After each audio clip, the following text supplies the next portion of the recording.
ఆంధ్ర రాష్ట్రంలో బడ్జెట్ సమావేశాలు జరుగుతూ ఉన్నాయి. అయితే జగన్మోహన్ రెడ్డి మాత్రం నేను అసెంబ్లీకి వెళ్ళను, నా దగ్గర ఉన్నటువంటి 10 మంది ఎమ్మెల్యేలను నేను అసెంబ్లీకి పంపించను, మీరు కావాలితే సస్పెండ్ చేసుకోండి, లేదంటే దమ్ముంటే నన్ను అరెస్ట్ చేసుకోండి అంటూ కూటమి ప్రభుత్వానికి సవాల్ విసురుతూ ఉన్నాడు. అంటే జగన్మోహన్ రెడ్డి ఒక కాన్ఫిడెంట్ ఏంటంటే నన్ను సస్పెండ్ చేయలేరు, ఒకవేళ సస్పెండ్ చేస్తే నేనేం చేయాలో చూపిస్తా అంటూ ఒక ప్లానింగ్తో ఉన్నాడు. అసలు జగన్మోహన్ రెడ్డిని సస్పెండ్ చేయడం కుదురుద్దా లేదా, ఇలా ప్రతి విషయం గురించి ఈరోజున మనం పూర్తి విశ్లేషణ చేద్దాం. దయచేసి ఈ వీడియో పూర్తి వరకు చూడండి. ఈ వీడియో మీకు నచ్చితే సబ్స్క్రైబ్ చేసుకోండి, మరో నలుగురు షేర్ చేసి సబ్స్క్రైబ్ చేసుకోమని చెప్పండి. ఇంక విషయంలోకి వెళ్తే జగన్మోహన్ రెడ్డి పులివెందుల నియోజకవర్గం నుండి ఎమ్మెల్యేగా గెలిచాడు. సో మిగిలిన 10 మంది వాళ్ళ నియోజకవర్గంలో ఎమ్మెల్యేగా గెలిచారు. అయితే ఇప్పుడు వీళ్ళందరినీ సస్పెండ్ చేయడానికి స్పీకర్కి అధికారం ఉందా అంటే అబ్సల్యూట్లీ అధికారం ఉంది. ఏ రకంగా అంటే ఎవరైనా సరే ఎమ్మెల్యే గెలిచిన ఎవరైనా సరే అసెంబ్లీ సమావేశాలకి 60 రోజులు కనుక అటెండ్ అవ్వకపోతే, అంటే ఎవరైనా ఇట్ మేబీ అధికారంలో ఉన్న పార్టీలో ఉన్నటువంటి ఎమ్మెల్యేనైనా ప్రతిపక్షం పార్టీలో ఉన్నటువంటి ఎమ్మెల్యేని ఎవరైనా సరే 60 రోజులు కనుక అసెంబ్లీకి అటెండ్ అవ్వకపోతే స్పీకర్ వాళ్ళపై అనర్హత వేటు వేసి వాళ్ళని సస్పెండ్ చేసే అధికారం స్పీకర్కి ఉంది. సో అదొక పద్ధతి. ఇంకొక పద్ధతి ఏంటంటే ఏదైనా ఎమ్మెల్యే మీద లేదా క్రిమినల్ కేసు కానీ లేదంటే భయంకరమైన ఆరోపణ కనుక ఏదైనా ఎమ్మెల్యే మీద వస్తే ఆయన్ని వేటు వేసి, అంటే దాని మీద సంజాయిషి చెప్పుకోవడానికి గవర్నర్ గారి దగ్గరికి వెళ్ళి ఒక లెటర్ పెట్టి, సో పలానా ఎమ్మెల్యేకి ఇలా ఆయన మీద కొన్ని కేసులు నమోదయ్యా చాలా సివియర్, సో ఆ రకంగా కూడా ఎమ్మెల్యే పదవి నుండి తొలగించే అవకాశాలు ఉన్నాయి. ఇంకోటి అన్నిటికన్నా ముందు ప్రజా తీర్పు. ప్రజలందరూ కలిసి సార్ మా ఎమ్మెల్యే సరిగ్గా పనితీరు పోల, మా ఎమ్మెల్యే మాకొద్దు, ఈయన్ని తీసేయండి అని కనుక ప్రజలు కనుక అందరూ కట్టకట్టుకొని గవర్నర్ గారిని కలిస్తే గవర్నర్ గారు ఆయన్ని మీద ఎంక్వైరీ చేసి ఆయనకు ఒకవేళ నిజంగా ప్రజలు అనుకునేది నిజమైతే ఆ రకంగా కూడా తొలగించవచ్చు. సో ఈ 3 కారణాల వల్ల ఎమ్మెల్యేని తొలగించవచ్చు. అయితే ఇక్కడ జగన్మోహన్ రెడ్డిని ఇప్పుడు అసెంబ్లీకి రానందుకే తొలగిస్తారా అంటే ఖచ్చితంగా తొలగించవచ్చు. చెప్పిన 3 కాజుల వల్ల ఏదో రకంగా తొలగించవచ్చు. కానీ జగన్మోహన్ రెడ్డి అసెంబ్లీకి రాకపోవడానికి చెప్పే ప్రధాన కారణం ఒకటే, నాకు ప్రతిపక్షం ఇస్తేనే నేను అసెంబ్లీకి వస్తా, నాకు మైకులు ఇస్తేనే నేను మాట్లాడతా, లేదంటే నేను అసెంబ్లీకి రాను, నేను ఎక్కడికి రాను, మీరు ఎక్కడి నుంచి మాట్లాడండి, నేను ఇంట్లో కూర్చొని మైకులు పెట్టేసి అక్కడ మైకుల నుంచి మీరు అడిగిన ప్రతిదానికి జవాబులు ఇస్తానంటూ జగన్మోహన్ రెడ్డి సిల్లీ రీజన్స్ చెప్తున్నాడు. అయితే ఇక్కడ ప్రతిపక్షం ఇవ్వడానికి ఎవరు నిర్ణయిస్తారు? ప్రజలు ఫస్ట్ ఆఫ్ ఆల్. ఎందుకంటే ఒక అధికారం పక్షం కావాలన్నా ప్రతిపక్షం ఏర్పాటు చేయాలన్నా ప్రజా ఓటుతోనే జరిగేది.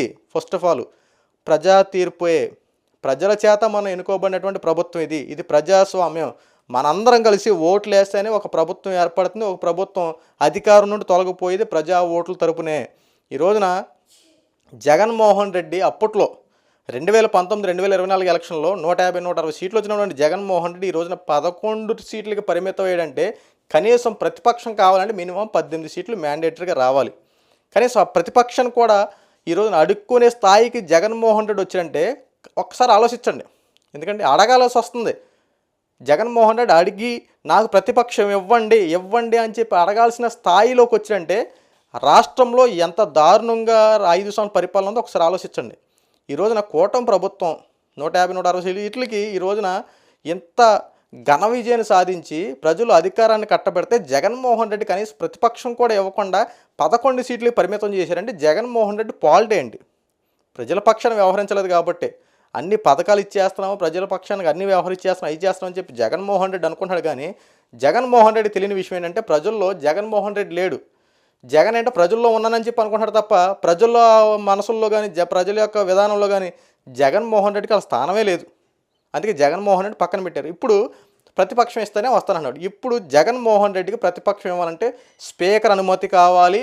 అట్ ది సేమ్ టైం కొద్దిగా జగన్మోహన్ రెడ్డికి ఎటు చూసుకున్న ఇబ్బందే కాబట్టి, ఎందుకంటే పరిపాలన చేయడానికి ఏమీ లేదు. ఇప్పుడు బడ్జెట్ సమావేశాలు జరుగుతూ ఉన్నాయి. ఈ బడ్జెట్ సమావేశంలో జగన్మోహన్ రెడ్డి అటెండ్ కాకపోవడం చాలా దురదృష్టకరం. ఎందుకంటే జగన్మోహన్ రెడ్డి బడ్జెట్లో కనుక ఈ రోజున అటెండ్ అయితే గత 5 సంవత్సరాల్లో ఏ రూపాయిని ఎలా ఖర్చు పెట్టారు, ఏ పథకానికి ఎలా ఇచ్చారు, మిగిలిన డబ్బు అంతా ఏం చేసావు, మిగిలిన అప్పు ఎంత, ఇలా ఏం చేసావు అని చెప్పి జగన్మోహన్ రెడ్డి అడగడానికి బాగుంటుంది. ఇప్పుడు కూటమి ప్రభుత్వం 13 లక్షల కోట్ల రూపాయలు అప్పు చూపిస్తుంది. గత 5 సంవత్సరాల్లో జగన్మోహన్ రెడ్డి 13 లక్షల కోట్లు అప్పు చేశాడయ్యా అంటూ ఒక స్టేట్మెంట్ పాస్ చేసింది.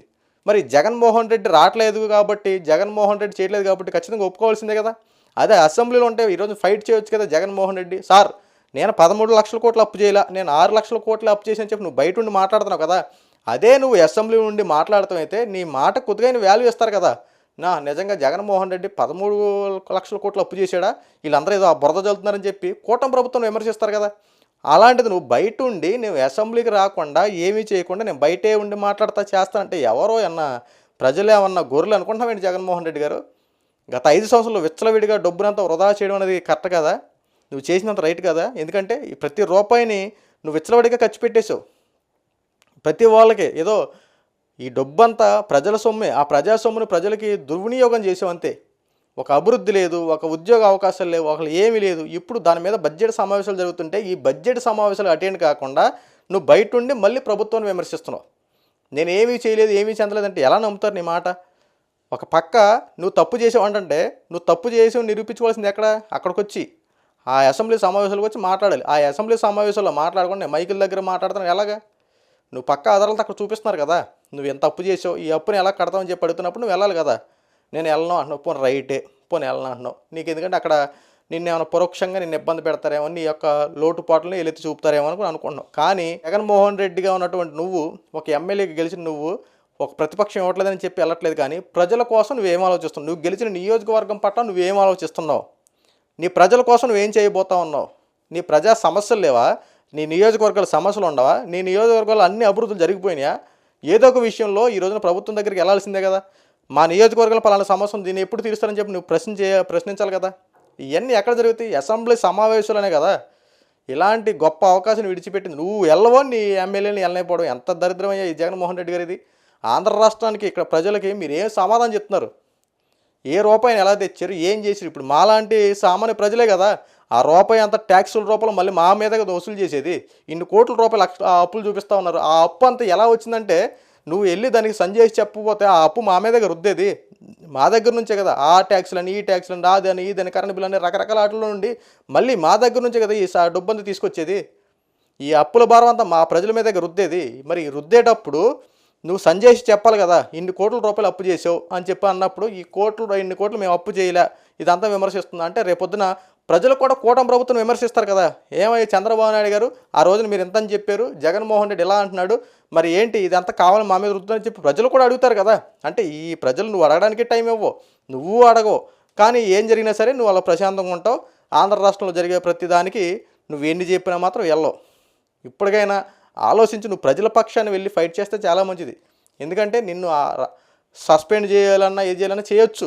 నువ్వు చేసే పనులు బట్టి, నువ్వు ఏ చేసిన వ్యవహారాలు బట్టి ఖచ్చితంగా సస్పెండ్ చేయొచ్చు. కానీ నువ్వు భీష్మించుకొని కూర్చుంటే రైట్ కాదు. ఎందుకంటే ప్రజల పక్షాన పోరాడాలి, ప్రజల కోసం ఏదైనా చేయాలి తప్ప ఇలాంటి ఉపయోగం లేని పనులు చేసుకొని ఇలాంటి ఉపయోగం లేని పనులు మాత్రం చేయమాకు. ఇప్పటికైనా ప్రజల పక్షాన్ని ఆలోచించి అసెంబ్లీకి వెళ్ళడం చేయి.